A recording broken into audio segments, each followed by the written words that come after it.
Good morning, everyone. Thank you for joining us. This is our first episode of Blowback, Exposing Imperial Decline for 2024. And we are honored and fortunate to have two great guests with us today. We've got John Steppling, an expat from Hollywood, California, living in Norway.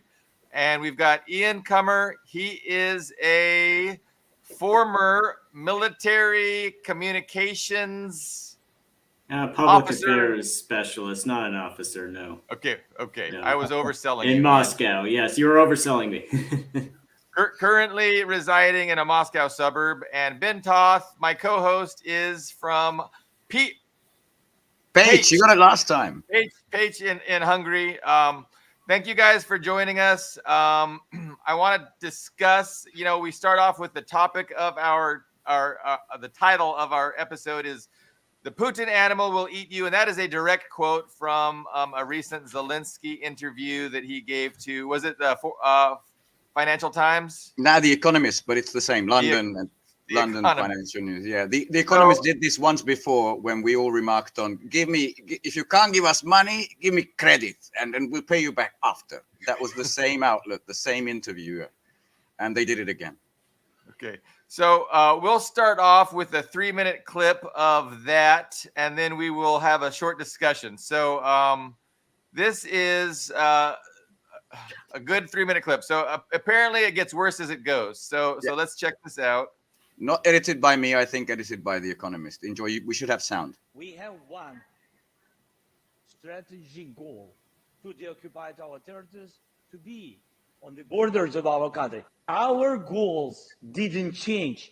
The goal is to save and to have more successful steps in the Black Sea, to continue success on Crimea, on the south. I can't tell you the details, but we will do it. And to defend east, to save. She's trying not Kharkiv, to laugh. to save Absolutely. these very important cities of Ukraine. The war, the 2024, this is the new page. This is the war not in Ukraine. Because informationally, the challenges in the Middle East, the training mission of Hamas, that pushing Arab world, the chaos in African continent, we are the part of all this war. Europe don't speak about support to Ukraine. You support yourself. Giving us money or giving us weapon, you support yourself. Ukrainians are fighting for the war. That is the answer what the world has to focus and recognize. Many people outside Ukraine are saying, maybe it is time to negotiate with Putin, maybe it is time to start talking. Can you tell me categorically whether that is an option for you in 2024 or not? That is not the moment of discussion, of compromises or not compromises, because we don't have any fundamental steps forward to the peace from Russia. We have to speak with Russian, not attack us. Anytime Russia can attack just loses you, it. you have to be ready. Why I have such reaction?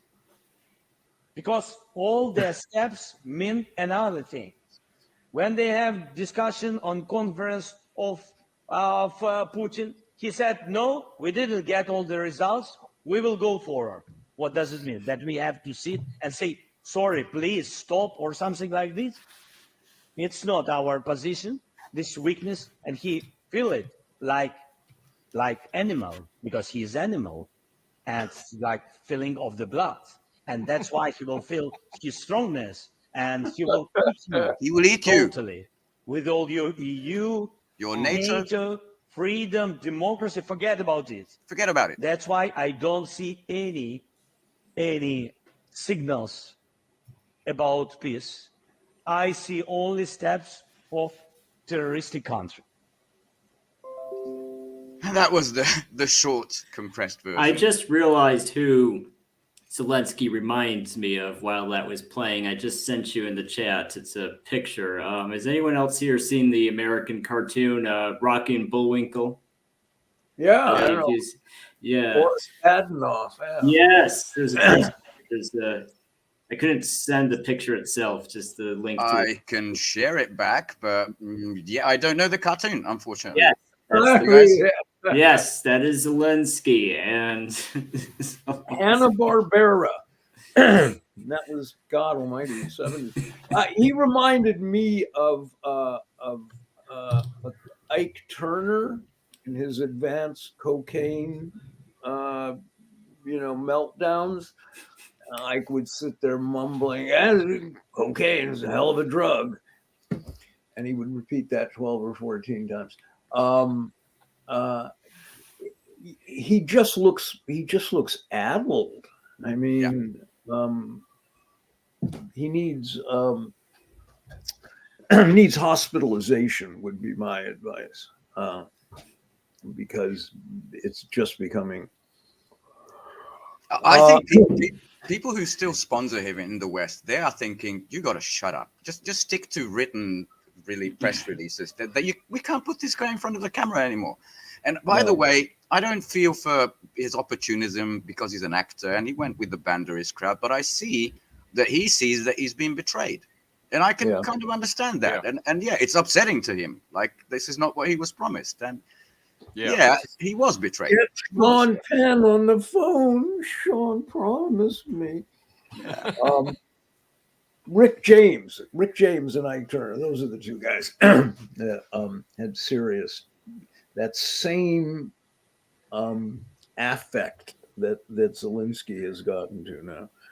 I'm reminded of Dan Aykroyd and his other, the guy from that other actor, I forget his name, who played Roxanne. And anyway, two wild and crazy guys, two wild and crazy Eastern European guys. So that's what I kind of take from him. And he kind of says things, his English isn't that great. And so he doesn't really communicate very well what he's trying to say. And it's a little bit of an embarrassment when he's not sticking to the script. And I think they've stopped writing his scripts. They're kind of putting him out there by himself. And like, Scott Ritter's talked about it a lot. He's being betrayed and you can have a little empathy for him, but at the same time, I mean, he totally made his bed. He should have known better. Oh yeah. Silly guy. But well, it's interesting that if you look at Joe Biden, Zelensky, Kamala Harris, before he stepped down Boris Johnson, none of these people could safely be put in front of a camera. I mean, Kamala Harris is stunning. They know they can't. They try to limit her interviews because she talks English. She went to Vietnam to say America is back. Just imagine that. About the topic of Oh, by the way, just a small twist on that, because I think in recent polling, when it comes to approval, Kamala has beat Biden by 1 point. Like, she has negative charisma, and she's higher than Biden. I don't know where exactly that's from. I read that. Biden is Biden is the lowest ever in presidential approval ratings, and he's just bottomed out. Nobody likes him. Even the people pushing for his running again don't like him, wish desperately there were somebody else. And it's interesting that there isn't anybody else. I mean, I find this fascinating. The Republicans what are we going to have? Nikki Haley versus Kamala Harris or something? I mean, who? Nikki Haley's a cretin. That's not hyperbole. I mean, I think it was George Samueli was talking about this the other day. Said, "Oh my God!" But I mean, she really is not qualified to have any kind of position like this.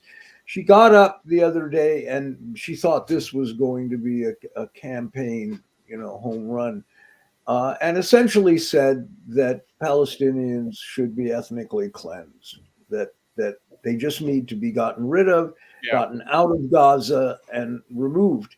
And I remember the interviewer was sitting there looking at her like, did you just say what I think you just said? You know, A former I mean, ambassador to the UN. She should know international law, should she not? something. Yeah, I mean, it's extraordinary.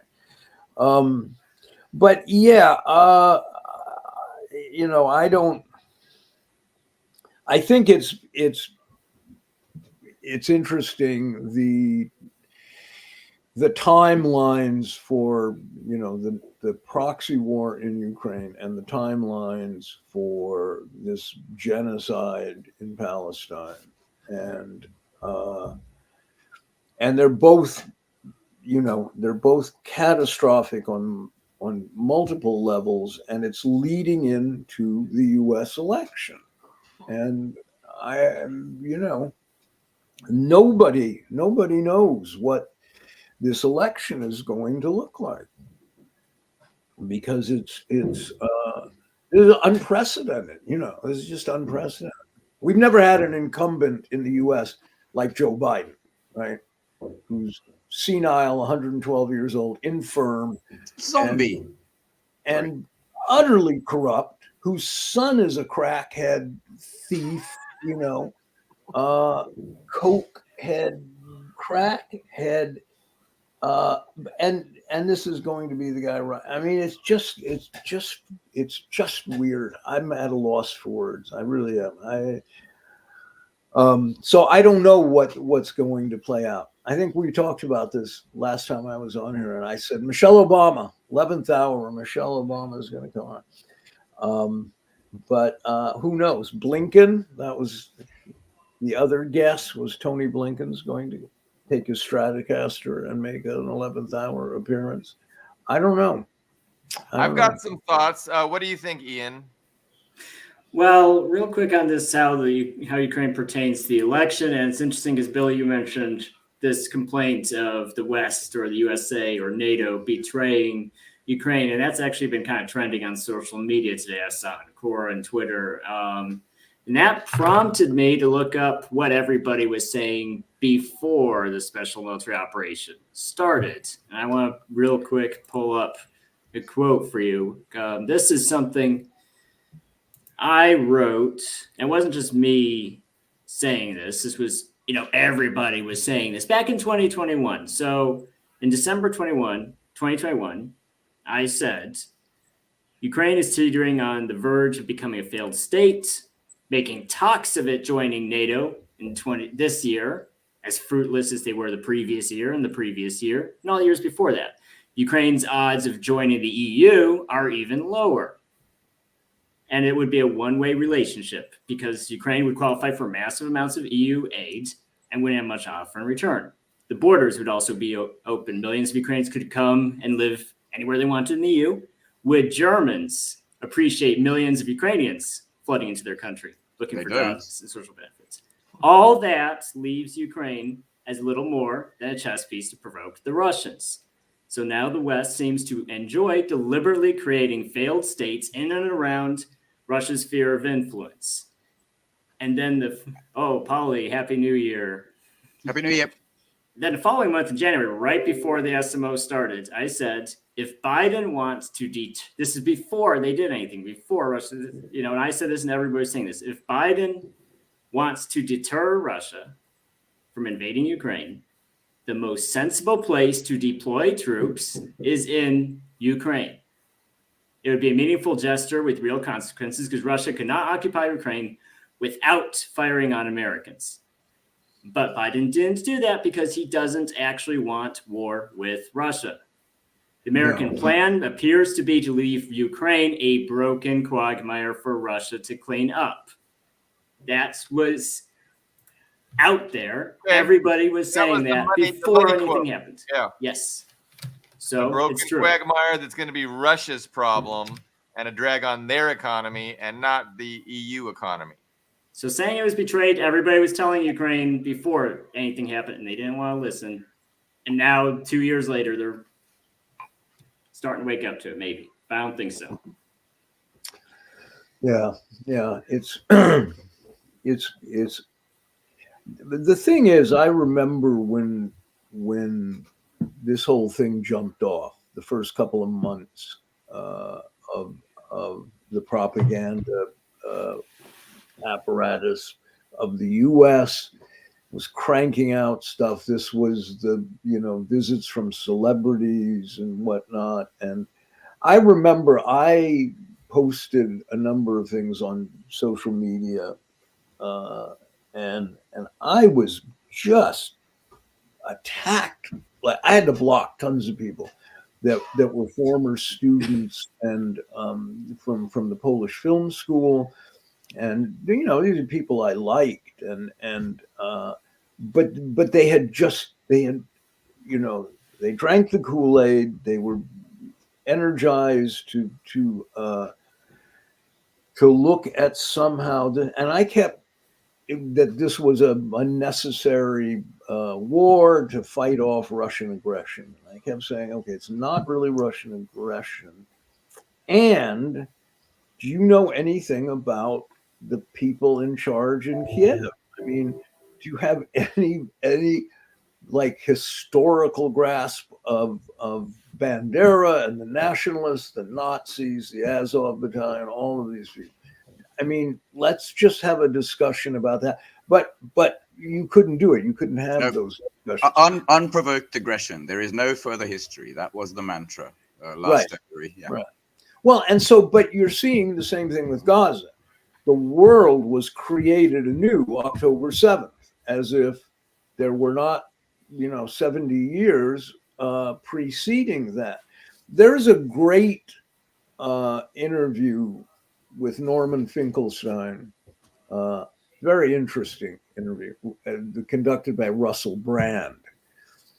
And Brand is doing backflips and pirouettes to make sure YouTube is not going to boot him off his channel. And he keeps saying, I don't want, I'm just, we're just putting things out. I'm just trying to get to the truth. I'm not.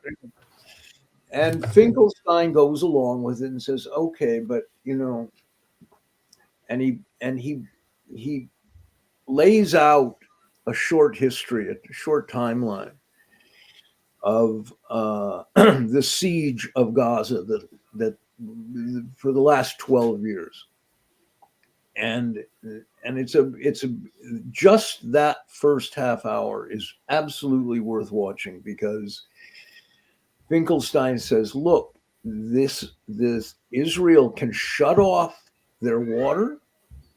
They prevent them from leaving. They shut off food supply. They shut off electricity and internet when they feel like it, frequently. They have absolute and total control over this population.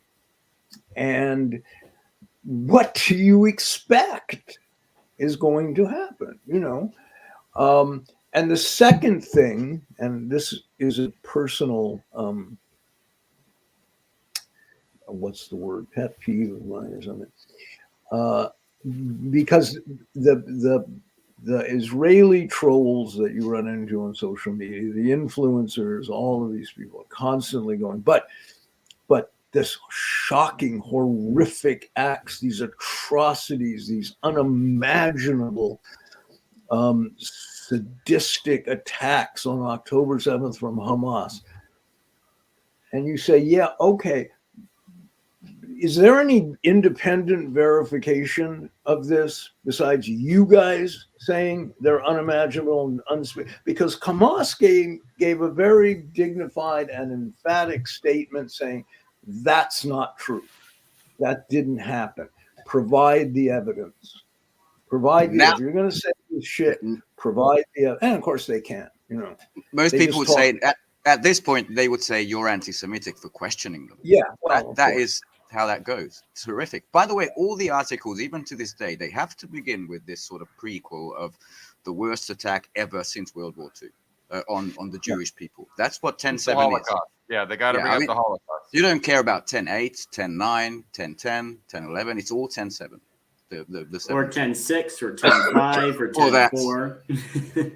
You can go for decades. Well, Finkelstein notes that this incursion by the IDF is probably the worst. The bombing is the worst ever, but it is not the only incursion. And over the last 12 years, there's been something like 12, 13 incursions and bombings of Gaza. They just don't even make the news. There was like fatigue from the media. They don't cover it. It's constant. These people are constantly under assault and subject to these arbitrary abuses, like having their water cut off. So it's extraordinary. It's extraordinary. And I will mention one other thing that people should look up.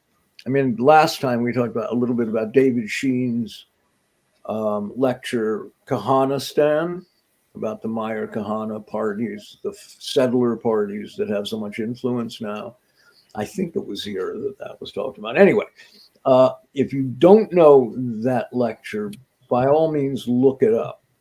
But he did a really almost more telling lecture 5 years ago called, I can't remember, but it's something like Tracking the Dynamics of Israeli Politics, tracking the various parties and how they've come to have influence and what they stand for and so forth. A video lecture people can find on Yeah, YouTube. yeah, you can find it on, for sure, Vimeo, but I think it may be on YouTube too. Who was giving the lecture? David Sheen. Okay. Shen.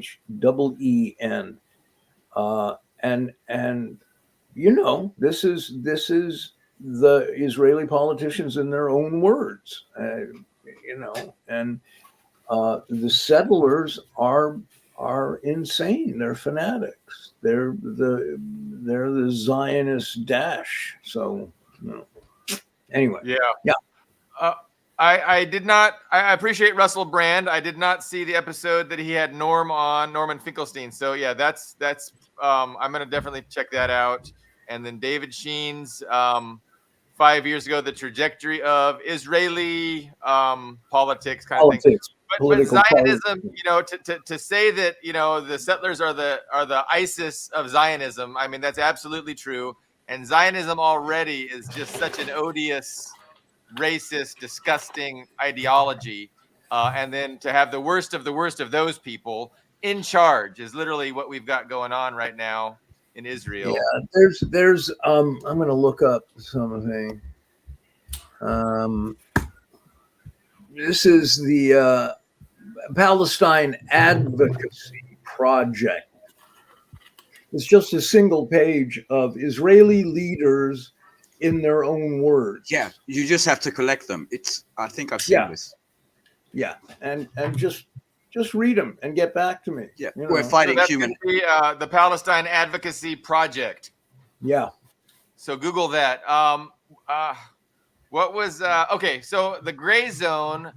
Talking about October 7th, like the Gray Zone's done some great work exposing the lies of the beheaded babies, the the rapes, the gang rapes, and all that stuff. We want to talk about the outright, propaganda offensive that we're being inundated with after October 7th, just to build that up as like the new Holocaust to justify really the mass expulsion of Gaza, the creation of greater Israel, or steps towards that end. This nonstop blitz. And so we already kind of mentioned it, right? We said that it's obligatory for them to utilize the word Holocaust whenever they bring up October 7th. Yeah. It's the worst attack since the Holocaust. Well, a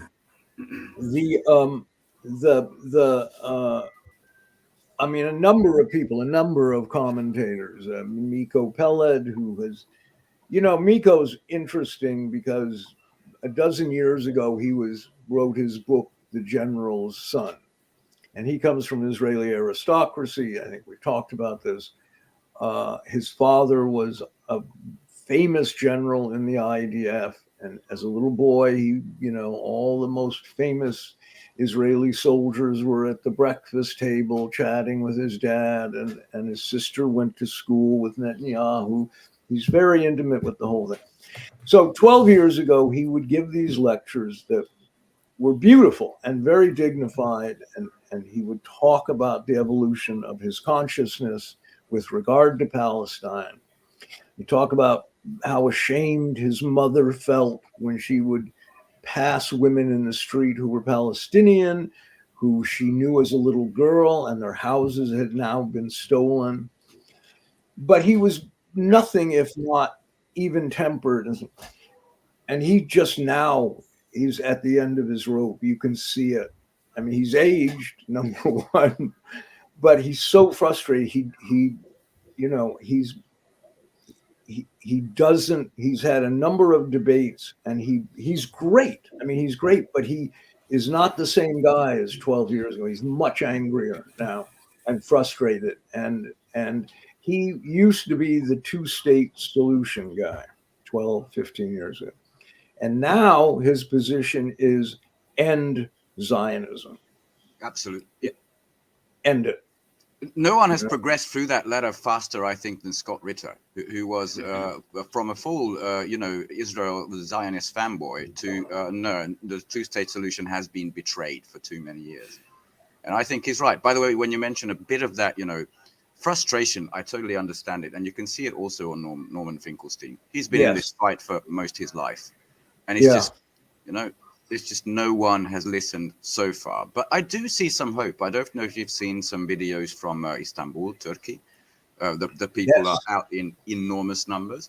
There is now an official case at the ICJ initiated by South Africa against Israel for war crimes, based on the war crimes, whatever the document is. And it's now being co-sponsored by Malaysia. And apparently, I just saw this on Reuters, that Israel actually wants that douchebag Dershowitz for legal defense at the 11th of January. So another, more than a week away, sometime next week. Dershowitz does not want Jeffrey Epstein brought up in any discussion. Right. That's for sure. Yeah, I saw that. This is stuff that never happened before, Yeah, that protest in Turkey, in Istanbul, it's very impressive. That bridge, they unfurled a banner the entire length of the bridge with Palestinian flag and messages, and the message read, "The world can be a beautiful place if America wasn't in it." Oh yeah, fucking right on. So that was issue. Istanbul. The problem now is the food more than anything else, because almost 100% of the population is experiencing some degree of hunger. And now when it comes to malnutrition, a human population can last almost indefinitely. When there's just malnutrition, it doesn't do good things to you, but it's indefinite. But at some point when the food completely runs out, you have actual starvation. That's when you're going to see deaths skyrocket. And I don't think there's an exact way to know for sure, but with UN observers and everybody else on the ground saying it's a crisis level. And the problem is that bringing in food after food has already run out is still kind of a high number of deaths because of distribution. So it's great that we see protests and all that, but unless actual states, unless the Arab states, unless somebody takes actual action. Yeah, this is the big question, isn't it? And if you go back to the PFLP days, right, and the radicals who ran that, not just Arafat, but Layla Kadani and whatnot, and listen to their lectures. These are 40 years old now.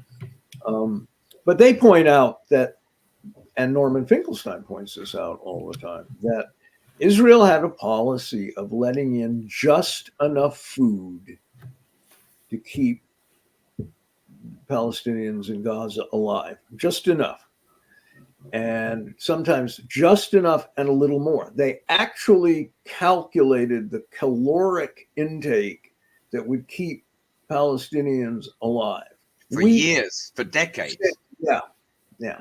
I mean, this is crazy that this is good.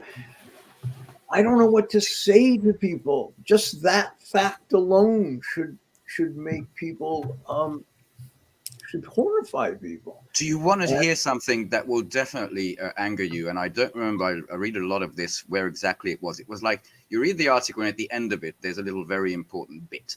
And it wasn't Haaretz, like not a lefty thing, but maybe Times of Israel, maybe the Jerusalem Post, somewhere there, that apparently for Biden to come along to Tel Aviv, the concession price was, basically the price for it was, we have to let some aid in, you know?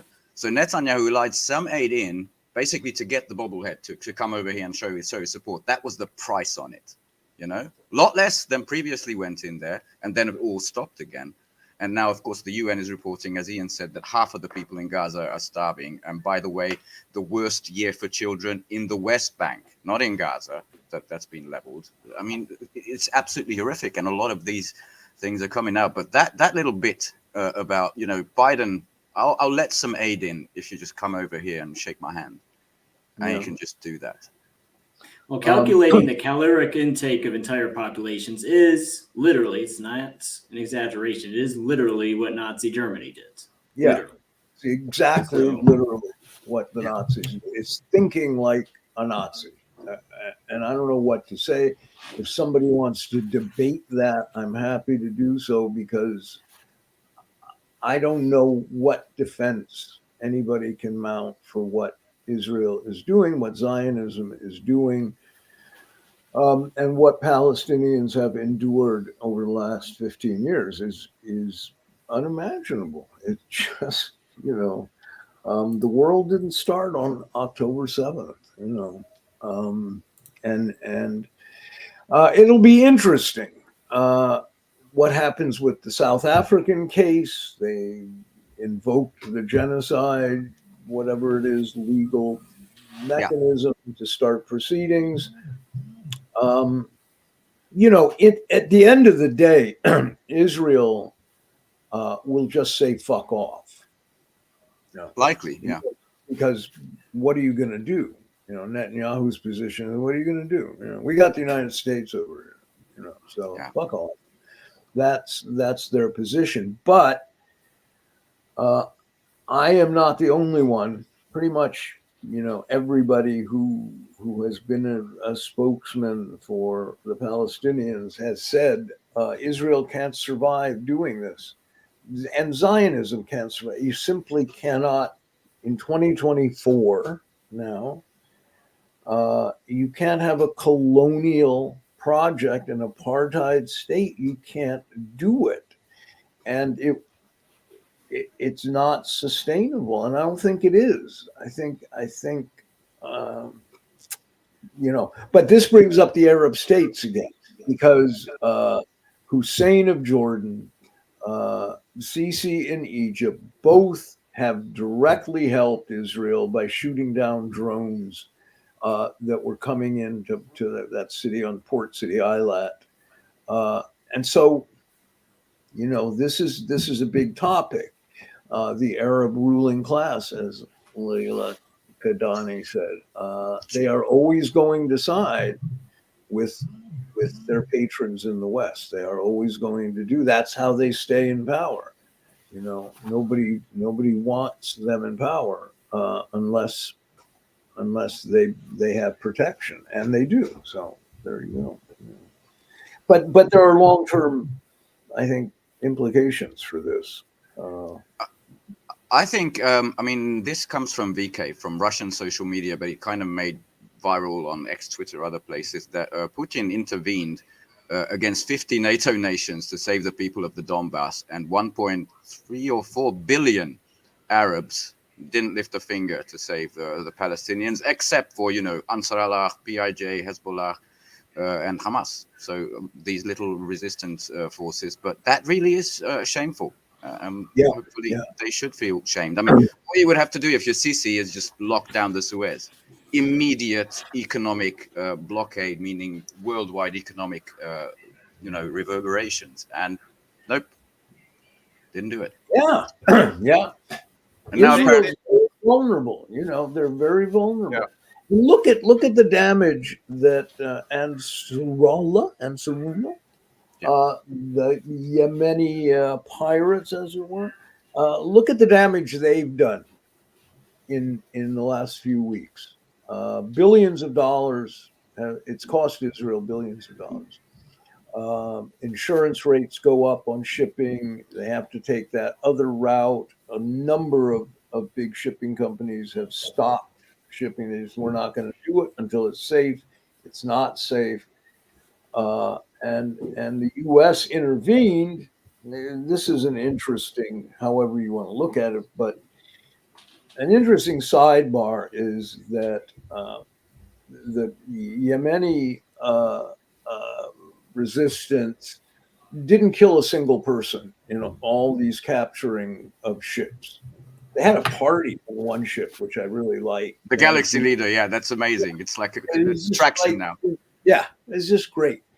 And the U.S. enters the discussion and brings death.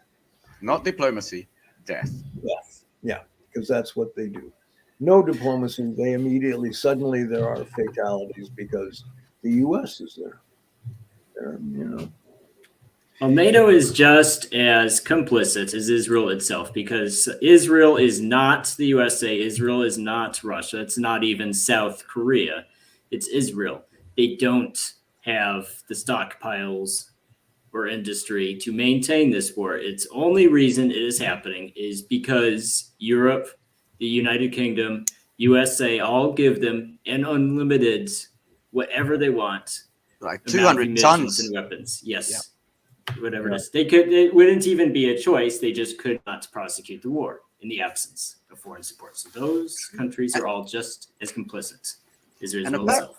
Apparently, I think we talked with John just before the show. They're suffering some really serious losses. I mean, when I first looked up the Golani Brigade, it's supposedly the SAS, the Absolute Special Forces, super elite. They're being pulled out from Gaza.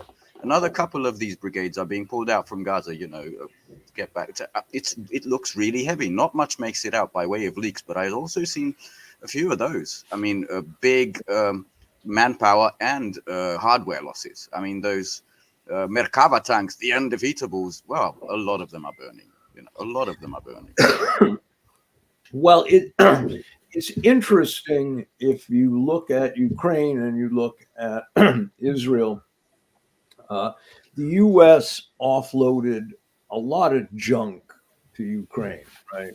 A lot of outdated weapon systems, a lot of old missiles, and there are theories that some of the misfires are because the fuel is old and unreliable now, unstable. So they gave him a lot of junk. They gave him a lot of money.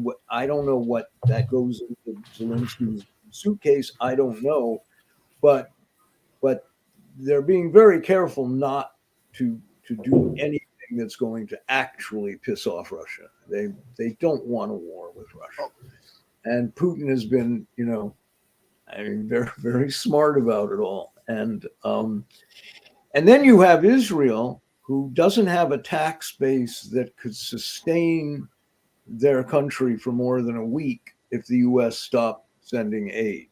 They don't, like you said, they don't have the industry to make these weapons, to crank up the out. They don't have it.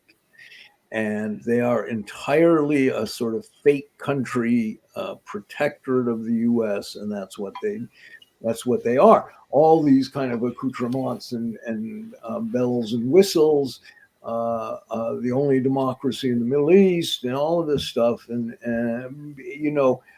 doesn't change the fact that Israel's in a very, very precarious position. And Netanyahu made a deal with these settler parties that almost assuredly at this point he regrets.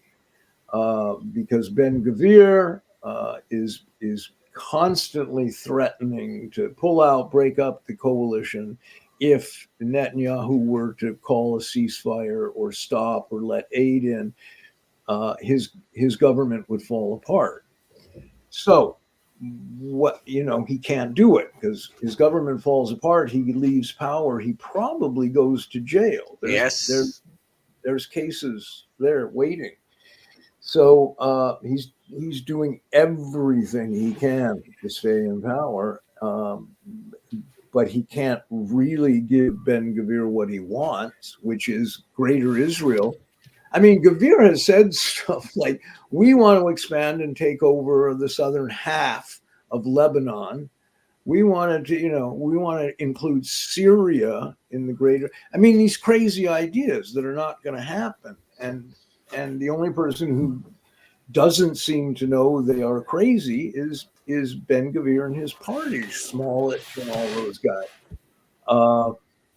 It's a strange situation, which is why David Sheen's lecture is so good, the one from 5 years ago. I wonder if privately who feels more trapped, Zelensky or Netanyahu and his ilk. Galan, Ben-Gvir, that guy, the guy with the ears, Hagari. I think he's the one who said this is going to last throughout 2024, but less intensively. So I'm kind of listening to Blinken, but it's going to last throughout the fucking year. You already said that. Yeah. No, yeah, how much pressure can Sisi and Abdullah in Jordan? How much can they accept? Because at a certain point, they're not going to be able to survive if Israel just continues to do the stuff they're doing. Yeah. Well, this is. Go ahead, John. No. I was saying this is really the point.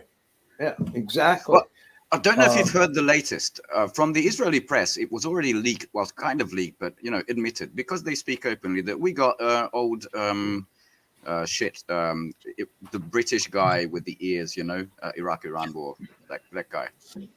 I'm just gonna. Tony Blair. They enlisted. It's basically explicit that they enlisted this guy to get the Gazan people settled in other parts of the world. So he's going to basically lobby European nations and maybe the Americans. Come on, take these guys in, because the one thing that both Egypt, because that's where the Gazans would go onto the Sinai Peninsula, and Jordan, which is where the West Bank people would go. They said no, that is an act of war, and we will take it as such. That was the one red line that they said no. So now they bring in Tony Bloody Blair to kind of, okay, let's do ethnic cleansing, the definition of ethnic cleansing, and they will have, by the way, I've seen adverts. We can have these new beach resorts that can be built there now for the Yeah, that's adverts. Yeah. Go ahead. Yeah. Did you see those? Yeah. Extraordinary. One of the adverts was pictures of Gaza, the background, Gaza destroyed. Right? Yeah, the flattened, the current Gaza. Yeah, the current Gaza. And stenciled over it were condos. And the copy read in Hebrew, but was translated, your dream of beachfront property doesn't have to be a dream anymore. Openly. 10,000 dead children, Crazy. But don't let that get in the way of your dream. Extraordinary. Same number of cancer patients with no access to medicine or power. It's just ridiculous. I want to say I saw a picture of Gaza prior 1948, and it looked great. Like, it looked like a great resort city. We all heard that Lebanon used to be, the Mecca of, European vacations and European tourism. And that looked like what it looked like in Gaza. That beach was just a bustling, tourist hub. But of course, Israel would love to, ethnically cleanse everyone and, take it over and put in some apartments for settlers right there on the beach, of course. But is that possible? I mean, can the government in Egypt sign off on that without getting overthrown? Can the government in Jordan do the same thing? The Turks are obviously going to oppose that. So, I don't think it's possible. I think they're delusional. I mean, I think that's what's going on. It's a delusion. And reality is going to hit them in 2024. I mean, we're gonna see how it plays out. But that can't possibly be the result. I had a bunch to say about domestic politics and stuff like that, but I don't want to change the subject to that. if we have other things. Yeah. Yeah, go ahead. Before we switched, just in the area, two pieces of news since the new year. One was the largest aircraft carrier in the world, which is the way they have to say it every time. It's not the Ike, it's the other one. The Gerald Ford. Is it the Ford? It's the Gerald Ford, yeah, is heading back to Norfolk. So one of the two is going back home, and at the same time, a small flotilla of Iranian warships are entering the Red Sea through Bab el-Mandeb. So it doesn't look like Operation Prosperity Guardian did much, because the first one to sign up was the Danish shipping company Maersk to do the now you can accompany us all the way. Nah, sorry, too dangerous, and they fucked off again.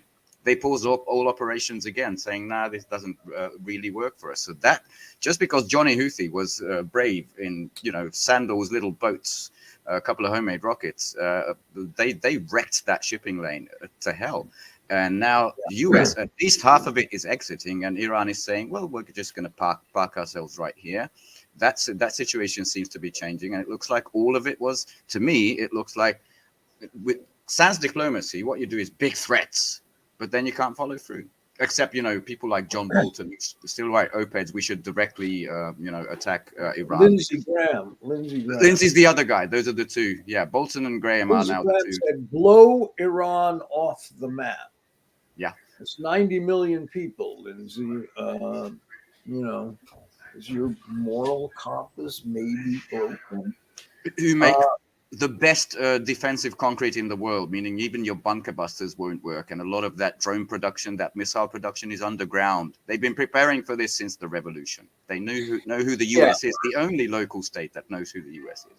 So the tunnel building is an amazing achievement.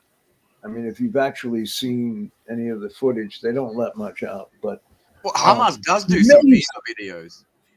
Yeah, amazing. I mean, really quite a feat. But no, and Tony Blair, war criminal, is going to say what to people? What is the carrot he's going to dangle in front of Germany or Sweden or so? I can't imagine any government in the EU wants anything to do with this. Norway here is facing for the first time for 100 years an economic downturn where the quality of life has gone down for most Norwegians. This was kind of unthinkable 20 years ago. And energy prices are through the roof. I mean, you have no idea. And it's going to be minus 18 all week.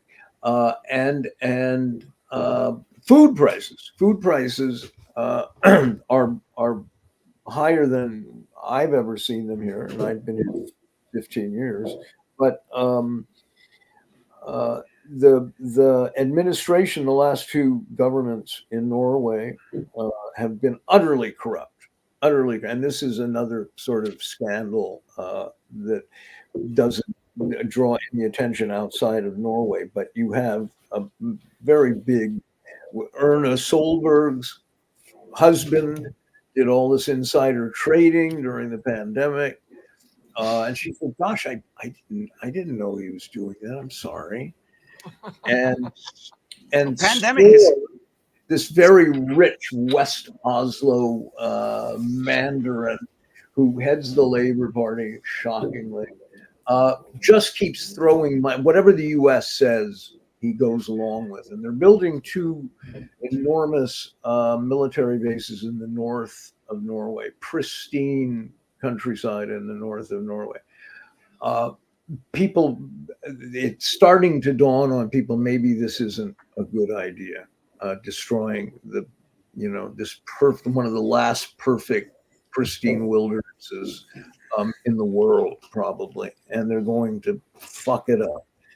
And he keeps signing away money to Ukraine as well, as these prices keep going higher. So there's a lot of stuff, a lot of moving parts right now here in Norway. But anyway, that negative 18. That's pretty cool. So I'd say to see that comment Spanish Favs just Yeah. now said, I would was say poignant. it's well, yes, I think because especially here in the USA, we've heard about this for decades. This very how European countries are all better than us. They've been saying that to us for decades. We've got this high standard of living. We have democratic socialism. We have very, very, very good social safety nets and welfare systems, and high entrepreneurship to go with it. But that was only possible for three reasons. One reason was importing cheap Russian energy, exporting defense obligations to the USA so they can have very low defense budgets, and three is almost free resources from the global south. All three of those things are at varying speeds. Sorry, the fourth pillar is having access to the largest market in the world, which is China. And that is also something they're trying to chop off, which I don't know that's the definition of stupidity right now. But you're right. Yes. You're absolutely right. And the quote was, what I loved is, instead of having cheap resources, they wanted it for free. That's what I found very poignant about it, because that's what this whole fucking operation Well, it was really Germany sounded. in 1990s again. Let's loot Russia dry. Let's have some drunkard in charge. Maybe break it up into 5 constituent republics. That was Germany in 1941 because Germany at that point did not have and the Axis powers did not have a two-front war as of 1941. They had, I think, at some point they had painted themselves into a corner, realizing that Churchill and Roosevelt were not just going to make peace, so they were kind of stuck with this lingering standoff at the Channel. But they had a non-aggression pact with the Soviet Union, getting resources. They were okay at that point, but they realized it would be better to have those resources for free. Yep. And the rest is history. And they had a united continental Europe, and they do this every bloody 100 years, like they did in. Same with Napoleon. Napoleon. United continent again. It's just no, and it's in terms of Norway, it is a shame, because you're talking about probably the best healthcare system in the world. I mean, I can testify to this. Or because if I were in the US, I'd be dead. It's remarkable. It is the highest standards imaginable, and it's all free. Yeah. That's about to change. I'm thinking that's a trend that they don't like it. They don't want to export it. They want to get rid of it. Neoliberalism. Same as in Britain, the NHS being sold off bit by bit and being privatized. By the way, John, just the contrast. Eastern European nations, we've been in the EU for about 20 years, a recent anniversary. And we were told all these things. We would have the same healthcare as in Norway. We would have the same retirement money as the Spanish people. We would have these beautiful, we would vacation in Paris every other month. And we stayed the same for 20 years. For us, it was an empty lie that we would become the same as the Scandinavian welfare states, It was a big... Well, here's I will tell you a very quick little story about Norway that I think is symptomatic. Tell us.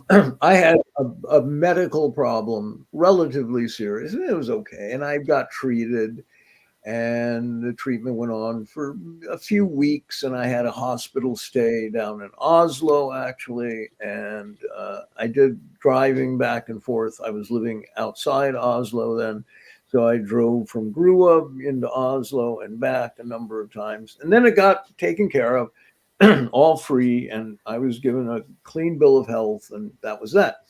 Then about 6 weeks later, I got a letter in the mail from the Norwegian government and through the health services, Helsenorg. And I went, what's this? So I opened it up, and it was a check.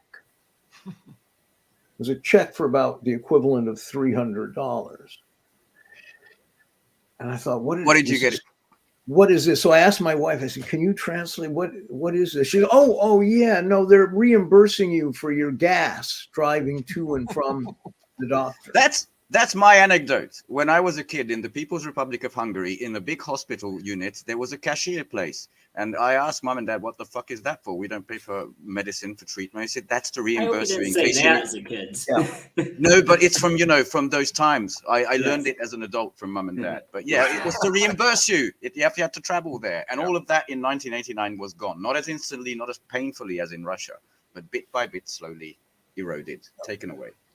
I'd say that's Lake Balaton, the biggest lake in Hungary. A lot of Germans, a lot of... I love that lake, by the way. Can I just say that? Of It's course, a beautiful lake. I've always tried to talk my wife into a vacation at Balaton because I really like it. I passed through once. Anyway. Thank you. It makes me proud. What I was about to say was it was surrounded by resorts, so different workers' resorts. My granddad was a miner, so he went to the miners' resort. My dad worked in education of medicine, so there was the local university's resorts, and of course, big health resorts. World standard heart centers, lung centers, all of that, and it's slowly over the last 30 years has become basically a private swimming pool with some wine attached to it, because there's also nice Balaton wine. Well, even in Poland, I lived in Poland for. That's true. Thank you. Because I taught at the Polish National Film School, and so I was locked into the Polish economy. And I remember I was teaching a class one day, and we were talking about, so I forget what, and the student said, "Oh, I love boating. I love sailing. I know a lot about. I trained to learn sailing as a young boy, and but now I can't do it." I said, "Why?" He goes, "Well, we used to go up to the Missourian lakes in summer, and the communist youth camp would give us boats, and we'd go sailing all summer." And he goes, "Now I go up, the best I can do is to clean the boats for the rich people that come and sail on the lake." That's the anecdote, isn't it? Pioneer boats, I think they must have been. Yeah. And by the way, we sometimes call them our Kurvatic brothers, because that's the one word we absolutely share is the word kurva, which doesn't mean a turn like it does in Italy. It means something bad. Yeah. It's our cultural. Yeah. No, it's fascinating, actually. But it's very hard to explain some of these things to Americans, because I get the impression they just don't believe you. They just think that's not possible. So imagine what they think of Russia, especially never having been there. Yeah. Today, I shared a post online on social media saying that, Russia has a higher home ownership rate than USA, half the prison population per capita, double the police force per capita, and just lifted off these. And the response is people just don't believe it. They say no, and even though these aren't even disputed facts. They're just well, I saw a tweet the other day. The story was about the Ansarula capturing a couple of ships in the Red Sea, and that the U.S. was sending in a flotilla operation, whatever it is, something prosperity. And the tweet was, well, the Arabs are now going to learn why the United States doesn't have free health care. Amazing. Yeah. Which is funny because we used to have an effective, global military presence and no healthcare. Now we have no healthcare and no effective global presence. So it is step by step getting to that point. I just want to say that in the British media, which I've always found the most vicious when it comes to Russia, the most anti-commie back in the day and anti-Russia in modern times, it just took a stretch for everything to come out. And because there's elections, and Navalny disappeared for about a week, and then he appeared somewhere in Siberia, and it was his adventures in the Gulag system. And I was, okay, the Gulag system is back. That's cool in the minds of Britons. Okay, I thought it ended in the 60s, but what do I fucking know? It's back. All of these tropes are going to be back, man. Yeah, no, they are. They're coming back. It's totally unhinged from reality, all of it. It's just this week, if something is about Vladimir Putin or Xi Jinping, it has to have the word tyrant in the title. It has to. It's like a rule now in British media. John, one of our guests has a direct question here. Have you heard of the Dutch cybersecurity expert Arjen Kampfius, who disappeared in August 2018 while on holiday in Norway? Yes, I've heard of him. I don't know much about that story. So far as I know, he was never found. I should ask my wife because she's much more up to speed on Norwegian news. But yeah, but there've been a couple of strange cases up here, and that's the most famous one. But I'm afraid I don't know anything about it, to be honest. So, you know, we will definitely have you back at some point, and we can. Paulie watches every show, so she can find out what you learned. Maybe next time you come on. Did you want to? Did you want to talk about your more recent experience with the Norway healthcare system, or would you rather not?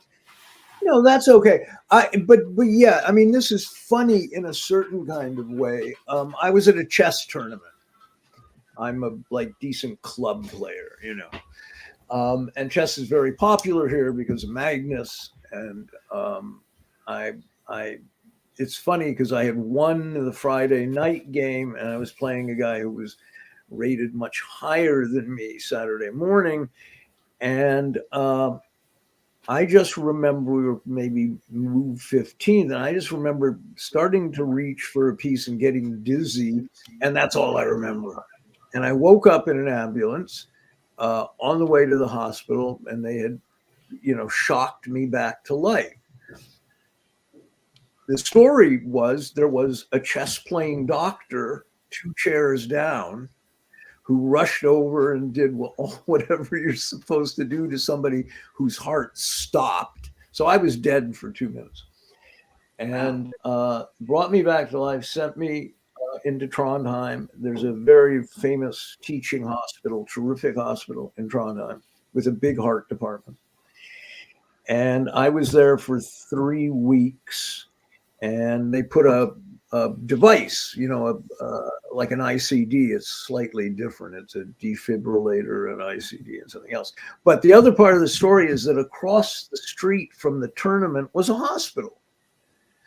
So I had this extraordinary luck of having a chess playing doctor 2 chairs down, a hospital like literally across the street. So the ambulance got to me in like a hot second.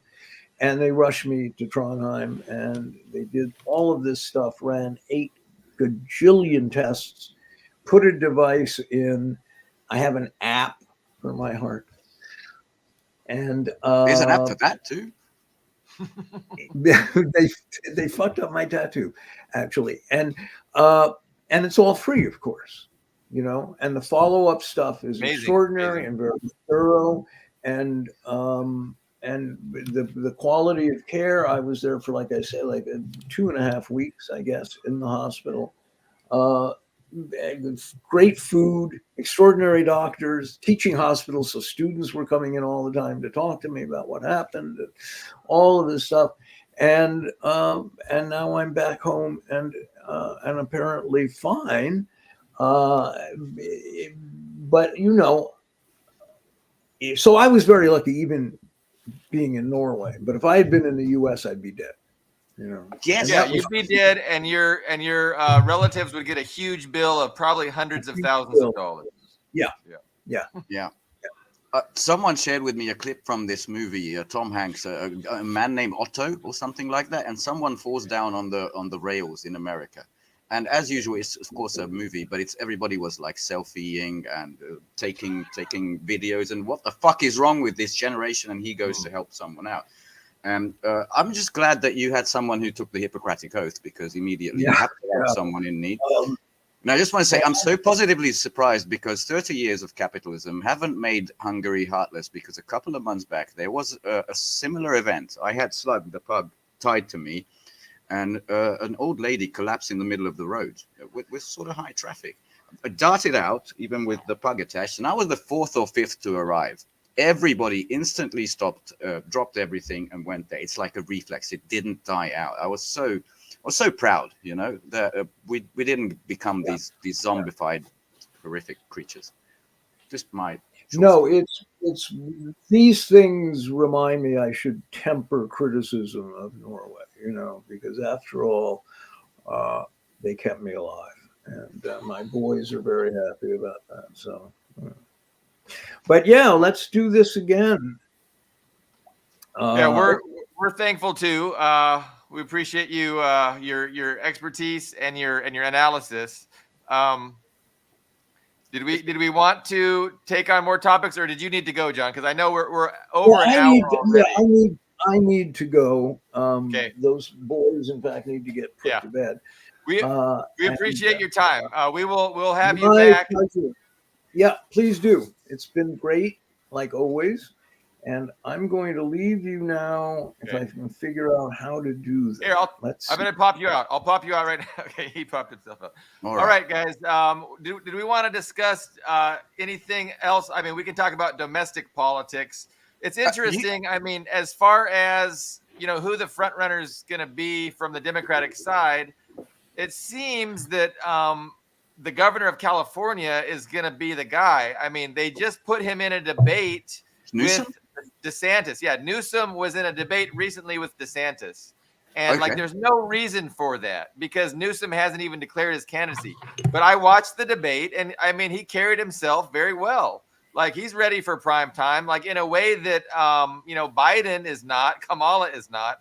So I think they found their guy. Like, I don't think it's even close. Like, nobody else. My question is, why would somebody like Gavin want to be the puppet at a time like this when, he's going to have to make a lot of difficult decisions and, with the empire declining? Like, who would even want to have to oversee that? So it's like winning the lottery. It's like winning the lottery. He's probably, I mean, that's like, because now look at Obama, look at Bush, even look at Trump. You come, even if no one likes you, doesn't matter how bad you did, does not matter. You get once you leave the presidency, you are set for life. Look at Obama. I mean, Europeans still treat Obama like he's the president. Yeah, like I see it. They treat him like royalty. Yeah. Yes. So you're set. Doesn't matter how bad it is or what he does. So it's in your own personal financial interest. I can understand that. And I mean, it's the pinnacle of your career. Like, you're not going to, have a better thing on your resume than, president of the United States, at least at this point. I mean, after the collapse, hopefully people will not think that's such a great thing to do anymore. But we'll see. I'm glad that Hillary isn't out of the woodworks and running, because I saw a short clip from her circulating, but it was all about we have to do something about climate change. So at least she's not eyeballing the presidency, and we're not going to talk about Bill. Okay, not today. Well, Bill Clinton got himself in the news with the logs. We don't want our second show to be. Yes. Which did not happen. We didn't discuss that. So yeah, our Christmas episode was deleted from YouTube. Regis was saying some disparaging things about certain things, and I had to do a 7-question test. I had to take a quiz, pass 7 questions from YouTube in order to get that red flag taken off my record. But I did successfully answer those questions. And I have a better understanding now of, what we can say and what we can't say. Yeah. So, we're not getting a lot of viewers. So, maybe, around 100 people watch that episode. So, I mean, it's not the end of the world to have something taken down. Like, it's whatever. But and it was a really good sermon by Regis. Yeah, no, it's unfortunate, definitely, for that reason. We're hoping to have Regis back for Friday's episode. We were going to do a tribute to John Pilger, and so I think that's everybody's agreed. Ian, I want you to come back too if you're okay doing that. Yeah, I can do Friday. So we're going to talk about the media specifically, and John Pilger also specifically, because he recently passed. And I think maybe next time, but I'm just going to leave this as a final positive note. Maybe we could discuss the ramifications of BRICS 10, which is now here to stay, ladies and gentlemen. So we have the original BRICS countries: Brazil, South Africa, India, China, Russia. Okay. And now we have Egypt, we have Saudi Arabia, we have Iran, we have the United Arab Emirates, and we have Ethiopia, pretty much from the Horn of Africa, all Middle Asia. We don't have Malaysia, Argentina, because who cares? That's a failed state to be made very soon. It's we missed an embarrassment with that one. But what if you look up these countries? It's not huge GDP. It's not huge population. There's a lot of oil. There's a lot of lithium. There's a lot of natural resources in these players' hands. And that basically now is BRICS controlled. And don't forget that this year, around 45% of the globe's population is going through elections. A lot of the places, including the US, which is an all-time thing, including Russia. It's going to be a very interesting, and I think even more historic year than the last one. And maybe we'll talk about that too. I definitely agree with that analysis. And yeah, 2024 is going to be even better. Not so much for the imperialists, but for humanity, better than 2023. Ian, did you have some last thoughts? No, just 3 strikes and you go to labor camp. That's the new YouTube policy. So, strike one is Gulag. Yes. It's Democratic gulag. They want to, the West still continues to disparage China for its censorship. And China censors. They do it outright. They're forthright about it. They don't deny it. And I think censorship is necessary. But who are we going to censor for? Are we going to censor on the side of the working class and for truth and to keep out the voices that are trying to, destroy and divide societies? Like, I'm for censoring those people, and that's what China does. The idea that we can just have free speech with no person, time, and place restrictions, I don't agree with. Do you know that's not strictly true? I mean, it is censorship, but what China has is laws, and you're supposed to obey them if you want to do business in China. And Meta, Facebook, Instagram, what do you call it? These places, they said we're not going to follow those, so China said, "All right, fuck off." It was really that simple. That's why they have Douyin. No, do not let me don't let me overstate the case of China's censorship, because it's already exaggerated to an unbelievable degree in the West, and what they do is sensible and justifiable. I can't say the same about YouTube. Shoot, there goes this show. We have to be careful. That's it. We'll have guidelines for Regis. We'll keep on a tight leash. Okay, guys. We'll see you guys back on Friday. Thank you for watching, and we will have Regis as well joining us. See you then.